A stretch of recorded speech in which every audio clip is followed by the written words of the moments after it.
Hello my lovely viewers, Assalamu alaikum. Welcome back to my channel Sharifa's Lifestyle and Cooking. সবাইকে জানাই আমার চ্যানেলে স্বাগতম। এসির রুমে বসে এই গরমে শরীরটাকে ঠান্ডা করেছেন, তবে প্রাণটাকে ঠান্ডা করতে ঝটপটে বানিয়ে নিন এক গ্লাস তরমুজ বা খরমুজের শরবত। এরকম এক গ্লাস খরমুজের বা তরমুজের শরবত খেলে প্রাণটাও ঠান্ডা হয়ে যাবে। মাত্র 3টি উপকরণ দিয়ে ঝটপটি বানিয়ে নিব। খরমুজ তরমুজের চেয়ে লাল একটু কম হয়, কিন্তু আমার কাছে মনে হয় তরমুজের চেয়ে খরমুজের স্বাদটা যেন বেশি, লাল কম হলেও। এবং তরমুজের বিচিগুলো থাকে বড় বড় শক্ত, আর খরমুজের বিচিগুলো থাকে একদমই ছোট ছোট এবং নরম। খরমুজটা কেটে প্রথমে আমি একটু ছোট পিস করে নিব।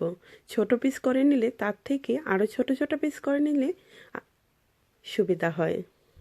তরমুজের খোসা মোটা হলেও খরমুজের খোসা কিন্তু একদমই পাতলা থাকে। দেখতে কিন্তু বেশি একটা লাল হয়নি, তবে খেতে মিষ্টি এবং স্বাদও বেশি। শরবত তৈরি করার জন্য এখানে আমি নিয়েছি কিছু খরমুজ ছোট ছোট পিস করে খোসা ছাড়িয়ে নিয়েছি। শরবত তৈরি করার জন্য ছোট বা বড় যে কোনো ধরনের পিস করে নিতে পারেন। এই শরবতটি যদি তরমুজ দিয়ে করতে চান তাহলে তরমুজের বিচিগুলো শক্ত থাকে এবং একটু বড় বড়, সেগুলো অবশ্যই ফেলে দিতে হবে। দিয়ে দিলাম একটা ব্লেন্ডার জারে সবগুলো তরমুজ খরমুজ সবগুলো একসাথেই দিয়ে দিব। তবে খরমুজের বিচিগুলো ছোট ছোট বলে এবং পাতলা বলে আমি বিচিগুলো ফেলে দেইনি। শরবত তৈরি করার পর একটু ছেঁকে নিব।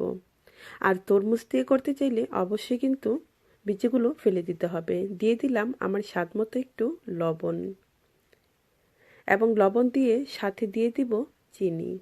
চিনি এবং লবণ আপনার স্বাদ মতো দিতে পারেন। চিনি দিয়ে ব্লেন্ডারে 2 মিনিট মিক্স করে নেব, তাতেই হয়ে যাবে।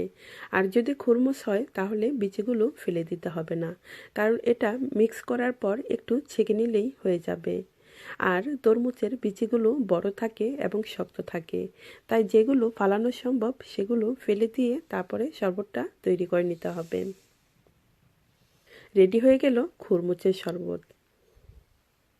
আমার এখানে তেমন গরম পড়েনি, তাই নর্মাল পানি দিয়েই আমি এই শরবতটা তৈরি করে নিয়েছি। আপনার ওখানে যদি বেশি গরম পড়ে, যারা বাংলাদেশে আছেন, তাহলে বরফ কুচি বা ফ্রিজের ঠান্ডা পানি দিয়ে এই শরবতটা তৈরি করে নেবেন। তাহলে খেতে আরও গরমের মাঝে বেশি স্বাদ হবে, বেশি ভালো লাগবে। বা এরকম করে বানিয়ে বোতলে ভরে ফ্রিজে রেখে দিতে পারেন। বাইরে থেকে এসে গরম থেকে এরকম এক গ্লাস তরমুজের শরবত খেলে মনে হবে যেন প্রাণটাই ঠান্ডা হয়ে গেল। এভাবে শরবত বানিয়ে বোতলে ভরে ফ্রিজে রেখে দিলেও যে কোনো সময়ই খাওয়া যাবে। প্রিয়জনেরা, ঠান্ডা ঠান্ডা শরবত খেলেন, কমেন্ট করে জানাবেন শরবতটা কেমন হলো। ভালো লাগলে লাইক দিয়ে আপনার ফ্রেন্ড এবং ফ্যামিলির সাথে শেয়ার করতে পারেন। আর আমার চ্যানেলে নতুন হয়ে থাকলে চ্যানেলটি সাবস্ক্রাইব করে সাথেই থাকুন, এবং বেল আইকনটি ক্লিক করতে ভুলে যাবেন না, কারণ বেল আইকনটি ক্লিক করলে আমি যে কোনো ভিডিও আপলোড দিলে আপনি সাথে সাথেই পেয়ে যাবেন।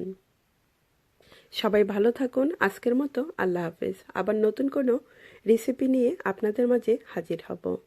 সবাই ভালো থাকুন, সুস্থ থাকুন। শুভকামনায় আজকের মতো আল্লাহ হাফেজ। আসসালামু আলাইকুম। Thanks for watching.